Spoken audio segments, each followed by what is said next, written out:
ഇന്നേ വരെ കണ്ടതിൽ വെച്ച് ഏറ്റവും ദുരിതം വിതച്ച ഒരു പ്രകൃതി ദുരന്തമാണ് ഇന്ന് മുണ്ടക്കയിൽ ഉണ്ടായിട്ടുള്ളത്. നമുക്കൊക്കെ അറിയാം, ഒരുപാട് പേർക്ക് അവരുടെ ഉറ്റവരെയും ഉടവരെയും വേണ്ടപ്പെട്ടവരൊക്കെ നഷ്ടമായി, ഒരുപാട് അനാഥരായി, അങ്ങനെ എല്ലാം ഒരു നിമിഷം കൊണ്ട് നഷ്ടപ്പെട്ട ഒരു സാഹചര്യമാണ് ഇന്ന് വയനാട്ടിലെ അവിടുത്തെ ജനവിഭാഗം അനുഭവിക്കുന്നത്. അപ്പോൾ മുണ്ടക്കയിൽ ഒരുപാട് വിദ്യാർത്ഥികളുണ്ട്, പഠനം നഷ്ടപ്പെട്ട വിദ്യാർത്ഥികളുണ്ട്, അതുകൂടാതെ തന്നെ ജോലി നഷ്ടപ്പെട്ടവരും വീട് നഷ്ടപ്പെട്ട എല്ലാം ഉണ്ട്.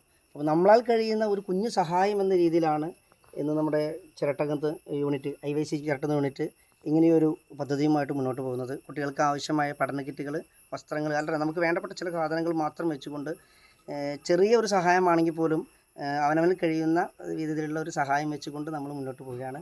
അപ്പോൾ ഈ ഒരു കേരള ജനത ഈ ഒരു ദുരിതം മായ്ക്കാനായിട്ട് എല്ലാ വിധത്തിലുള്ള സന്നദ്ധ പ്രവർത്തനമായി മുന്നോട്ട് വരണം മാത്രം പറഞ്ഞുകൊണ്ട് നമുക്ക് അവർക്ക് വയനാടിനായിട്ടൊരു കൈത്താങ്ങി നമുക്ക് ഒരുമിച്ച് കൈകോർക്കാം.